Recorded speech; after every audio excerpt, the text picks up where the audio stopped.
तो बच्चों हमारा चल रहा था रासायनिक बलगतिकी में केमिकल काइनेटिक्स, इसको इंग्लिश में कहते हैं। आज मैं आपको, इससे पहले हमने काफ़ी चीज़ें आपको बता दी हैं। औसत वेग के बारे में बता दिया, औसत वेग से संबंधित न्यूमेरिकल भी समझा दिए थे। इसमें एक लंबा सा न्यूमेरिकल है, उसको मैं आपको बाद में बताऊंगा। थोड़ा सा कह सकते हैं कि उसको लेंदी है, तो यहाँ पे हमारे पास जो बोर्ड है वो छोटा है, तो उसको मैं बाद में आपको बताता हूँ। यहाँ पर एक मैं वेग व्यंजक से संबंधित नियम बता देता हूँ आपको। तो वेग व्यंजक क्या है? वेग व्यंजक ये है कि अभिक्रिया का जो वेग है, अभिक्रिया वेग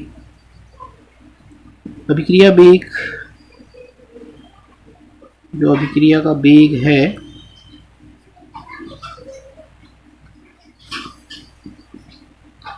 अभिक्रिया का वेग जो है वो समानुपाती होता है किसके?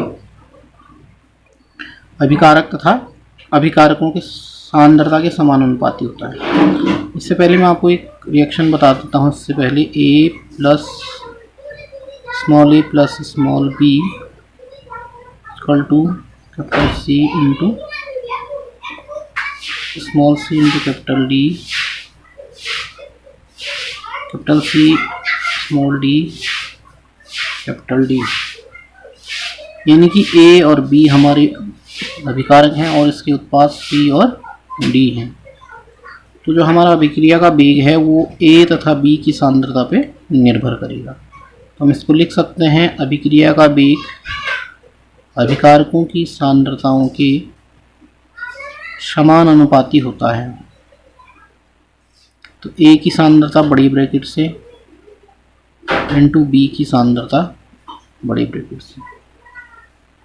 अब मान लिया जाए A और small b small c small d stoichiometry गुणांक है।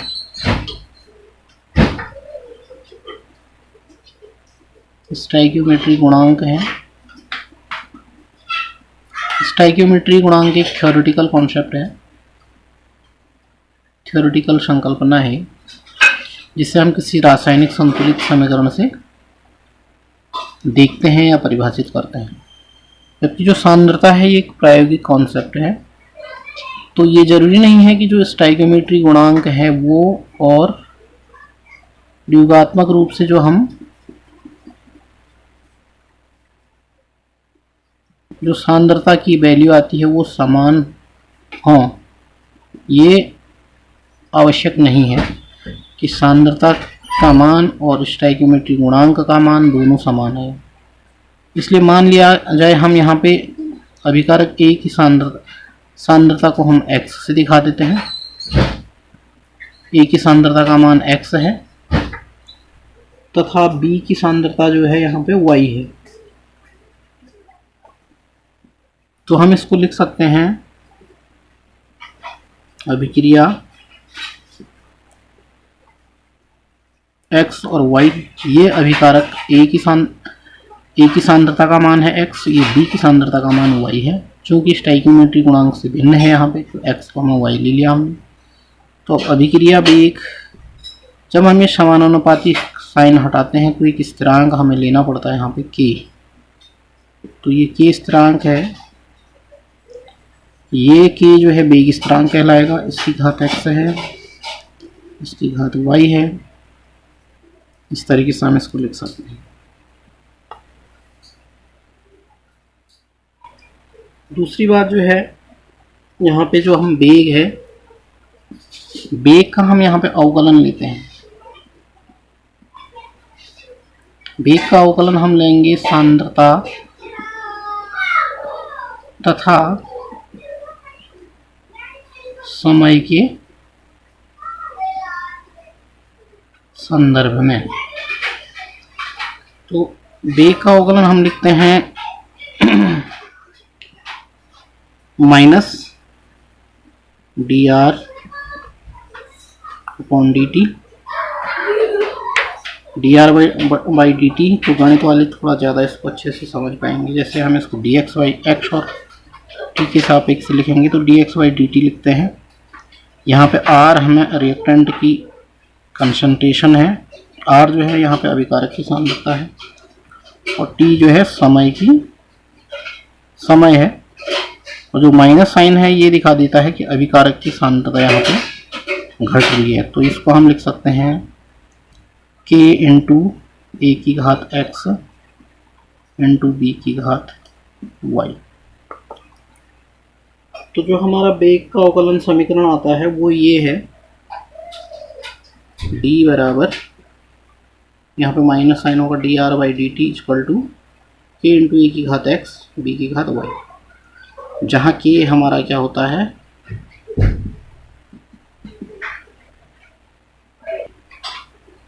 जहाँ के जो है वेग स्थिरांक है, के को हम यहाँ पे वेग स्थिरांक कहते हैं, और ए इक्वल टू बी ये जो हैं अभिकारकों की सांद्रताएं हैं, अभिकारकों की सांद्रताएं हैं। तो अब हमारा आता है वेग नियम। वेग नियम क्या है? वेग नियम को हम परिभाषित करते हैं, यह वह व्यंजक है, वेग नियम वह व्यंजक है, ये मैंने आपको परिभाषा लिखा रखी है, वह व्यंजक है जिसमें किसी अभिक्रिया के वेग को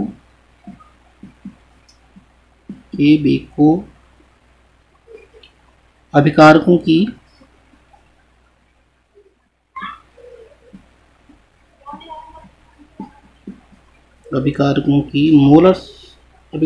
मोलर सांद्रता के पद पर, मोलर सांद्रता के पद पर कोई घातांक लगाकर व्यक्त करते हैं, पद पर कोई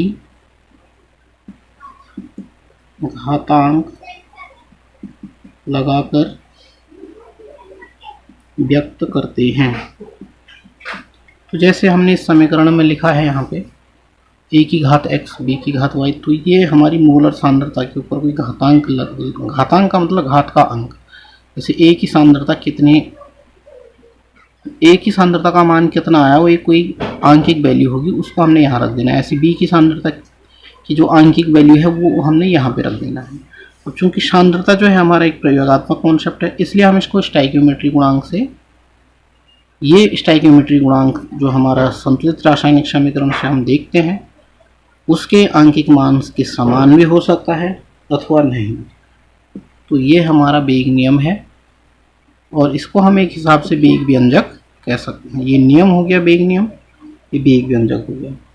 अब हमें अभिक्रिया की कोटि निकालनी है, तो अभिक्रिया की कोटि क्या होती है ये भी थोड़ा सा समझ लीजिए।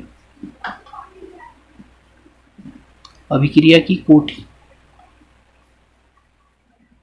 अभिक्रिया की कोटि, ये अभिक्रिया की कोटि को हम वो भी कह सकते हैं order of reaction, order of reaction कहलाते हैं। तो ये होता है कि किसी दिए गए वेग व्यंजक में, वेग व्यंजक में या व्यंजक से सांद्रताओं के घातांकों का योग, घातांकों का योग क्या कहलाएगा हमारा? अभिक्रिया कोटि, अभिक्रिया कोटि कहलाएगा। तो इससे संबंधित मैंने आपको उदाहरण भी समझा रखे हैं, उदाहरण आपने किए होंगे अभिक्रिया कोटि निकालने के। जैसे ये हमारा कोई वेग व्यंजक में हमारा एक समीकरण इस तरीके से दिया था, ए की घात हमारा 3/2 था, इस तरीके से एक समीकरण होगा आपकी किताब में, एक प्रश्न है, और बी की घात हमारे पास -1 है। तो कोटि हम निकालने के लिए क्या करेंगे, इस अभिक्रिया की कोटि निकालनी है, तो कोटि निकालने के लिए हम इनको जोड़ सकते हैं। इनकी सांद्रताओं के घातांक, सांद्रताओं ए की सांद्रता का घातांक का मान 3/2 और बी की सांद्रता का घातांक का मान -1। तो हम इनको जोड़ देंगे तो कोटि हमारी आ जाएगी। कोटि बराबर 3/2 प्लस -1। तो इसको आप जोड़ लेंगे। कैसे जोड़ेंगे? यहाँ पर हम लिखेंगे 3/2 प्लस 3/2 -1 था तो प्लस माइनस माइनस हो जाएगा, -1/1 कर लोगे। ये हम कोटि निकालते हैं, अभिक्रिया की कोटि। क्या मान आएगा इसका? 2 एलसीएम ले लेंगे तो ये हो जाएगा 3, 2 कम 2, तो इसका मान आ जाएगा घटा के 1/2। तो हम इसको लिख सकते हैं अर्धकोटि की अभिक्रिया। अभिक्रिया की आई हुई है तो यहाँ पे क्या है, इस अभिक्रिया की कोटि आई है अर्धकोटि अभिक्रिया लिख सकते हैं इसको।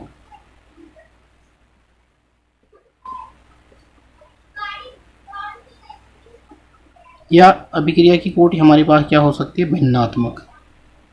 तो ये भिन्नात्मक आया है, यहाँ पे भिन्न के रूप में आई है कोटि। तो इस तरीके से आपने अभिकारकों की सांद्रताओं के घातांकों का योग, किसी दिए गए वेग व्यंजक में अभिकारकों की सांद्रताएं जो molar concentrate power of molar concentration है उनको का सम करना है, उनको योग करना है, तो वो हमारी अभिक्रिया की कोटि कहलाती है।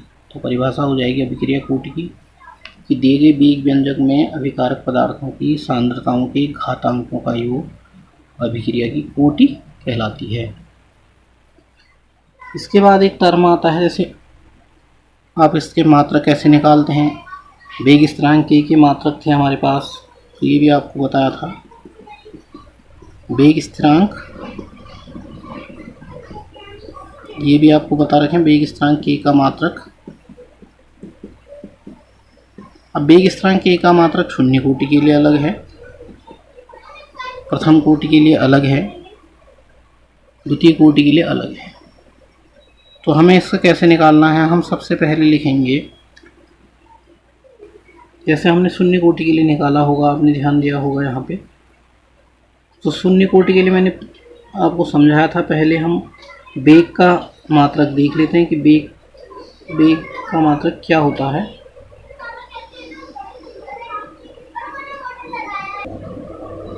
तो हम देखते हैं, जनरली हम किसी भी अभिक्रिया के वेग को ऐसे लिखते हैं, वेग बराबर के, मान लीजिए हमारे पास अभिक्रिया ये है a plus B equal to C plus D.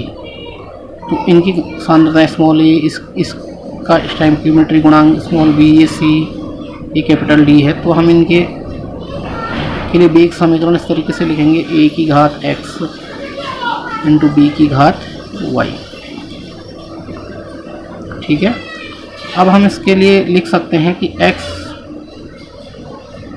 y, x, y या x प्लस y, ये जो सांद्रताएं हैं ये n के बराबर हैं। इनका मान n है क्योंकि यहाँ पे कोई आंकिक मान है नहीं, तो हम x प्लस y को n लिख सकते हैं। अब मैं मान लिया जाए यहाँ पे k का मान निकालता हूँ, तो k बराबर मैं इसको लिखूँगा वेग बट्टा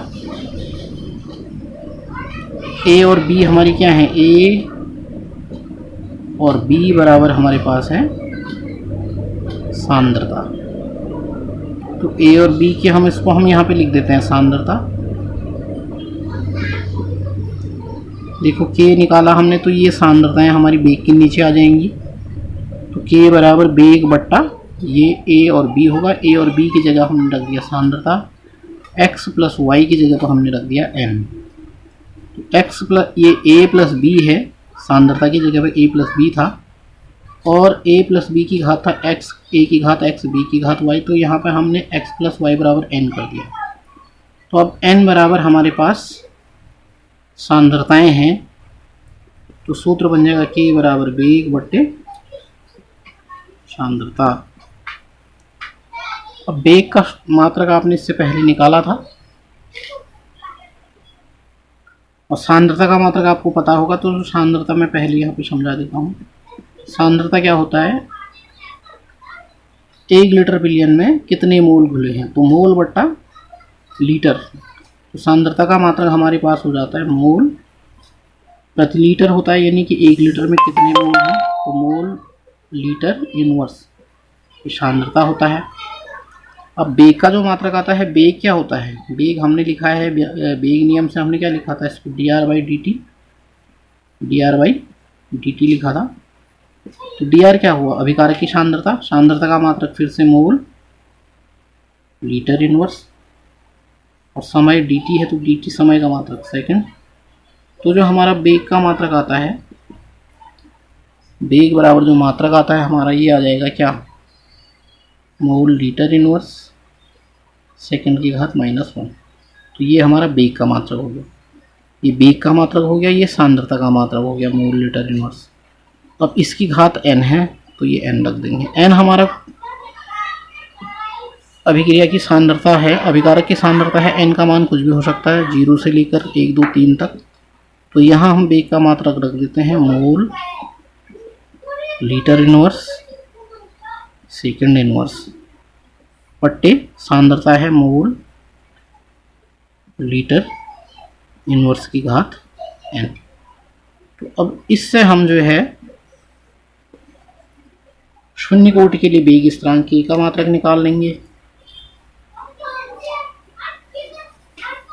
शून्य कोटि के लिए बेग, आपको मैंने समझा दिया था, यहाँ पे सांद्रता का मात्रक ये होता है मोल लीटर इनवर्स। बेग का मात्रक कैसे निकाला था हमने, सूत्र के आधार पर d/dt अवकलन करते हैं हम जब बेग का, तो सांद्रता होती है r, नीचे समय होता तो सांद्रता बट्टी समय, सांद्रता का मात्रक मोल लीटर इनवर्स, समय का मात्रक सेकंड, तो सेकंड को ऊपर ले जाएंगे तो वेग का मात्रक बन जाएगा हमारे पास mole litre inverse second inverse. तो जगह थोड़ा कम है, थोड़ा समझने में आपको प्रॉब्लम हो रही होगी। इस बेग के मात्रक को और इस बेग का मात्रक ये है, सांद्रता का मात्रक ये है, तो हम इस सूत्र में मान रख देते हैं बेग बट्टे सांद्रता।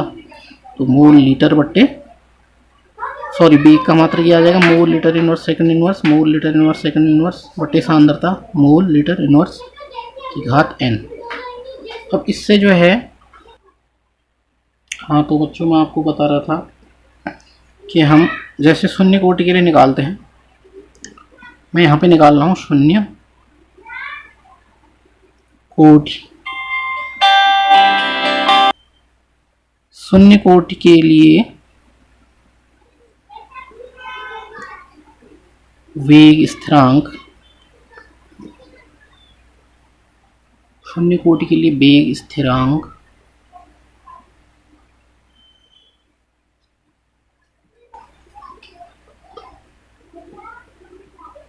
k का मात्रक। तो बच्चे ध्यान देंगे, शून्य कोटि, शून्य कोटि का मतलब है हमारे पास यहाँ पे जो अभिक्रिया का वेग है वो अभिकारक की शून्य सांद्रता के समानुपाती होता है। यदि जो हमारा वेग है वो जो हमारा अभिकारक है उसकी सांद्रता के शून्य घातांक के समानुपाती होती है, यानी कि जो हमारा n का मान है, वो सांद्रता की घात n है, वो n जो है हमारा 0 होगा। अब n का मान जब हमारा 0 होगा, सांद्रता की घात 0 है, तो इसके आधार पे हमारा वेग स्थिरांक k का सूत्र निकालना है। तो पीछे हमने सूत्र देखा था, k बराबर क्या लिखा था हमने, वेग बट्टे सांद्रता की घात n लिखा था। इसको मैंने सॉल्व करके आपको बताया था कि वेग का मात्रक हमारे पास आएगा मोल लीटर इनवर्स सेकंड की घात -1 अपॉन सांद्रता का मात्रक होता है मोल लीटर इनवर्स की घात n। तो यहाँ हम n का मान 0 रख देंगे। शून्य कोटि की अभिक्रिया के लिए n का मान 0 होगा, क्योंकि अभिकारक की सांद्रता 0 है यहाँ पे, तो उस n का मान 0 हो जाएगा। उस कंडीशन में हमारा जो k का मान होगा, k बराबर इस तरीके से आ जाएगा मोल litre inverse second inverse upon mole litre की घात -1। इसमें हम 0 से अंदर गुणा कर देंगे, तो ये हमारा मात्रा आएगा मोल लीटर की घात -1 सेकंड की घात -1 अपॉन जीरो से हम इसकी अंदर गुणा कर देंगे तो मोल की घात 0 इंटू लीटर की घात -1 इंटू 0। तो आप किसी भी नीचे राशि में सबके घातांक 0 हो जाएंगे। 0 इंटू -1 तो 0 हो जाएगा, ये भी मोल की घात भी 0 हो जाएगा। तो जो हमारा जो नीचे मान बचेगा वो 1 के बराबर बचेगा। तो ये मोल लीटर इनवर्स सेकंड की घात -1, मोल की घात 0 का मतलब हो जाएगा 1, लीटर की घात 0 का मतलब हो जाएगा 1। तो 1 गुणा 1 बराबर 1। तो हमारा जो मात्रक आएगा शून्य कोटि के लिए वो आ जाएगा मोल लीटर इनवर्स सेकंड की घात -1। ये हमारा मात्रक हो जाएगा।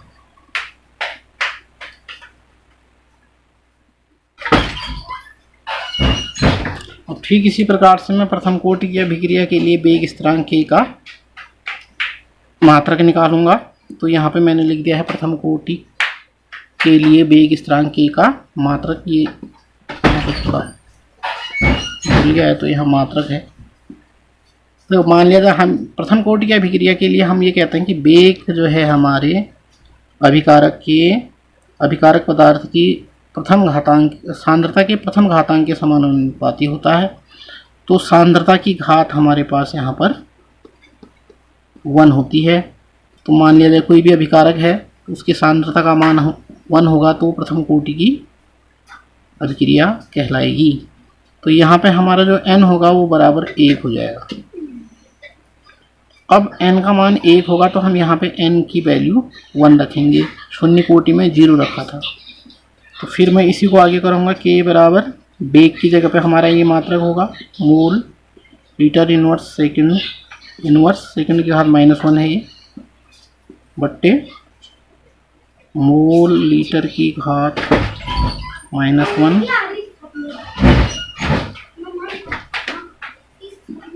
होल घात 1। तो हमारा जो k का मात्रक आएगा ये आएगा मोल लीटर इनवर्स सेकंड की घात -1। 1 का अंदर गुणा होगा तो ये मोल की घात 1 हो जाएगा। सॉरी -1 हो गया था तो मोल की घात 1 ही रहेगा और लीटर की घात -1 ही रहेगा क्योंकि 1 से अंदर गुणा कर दिया आपने। तो ये मान आ जाएगा हमारा, मोल से हमारा मोल कैंसिल हो जाएगा, लीटर से लीटर की घात माइनस कैंसिल हो जाएगा। तो हमारे पास बचेगा सेकंड की घात -1। तो ये हमारे पास प्रथम कोटि की अभिक्रिया के लिए वेग स्थिरांक का मात्रक आ गया।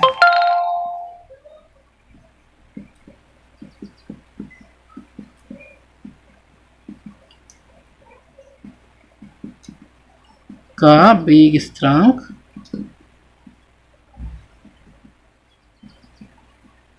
k का मात्रक है।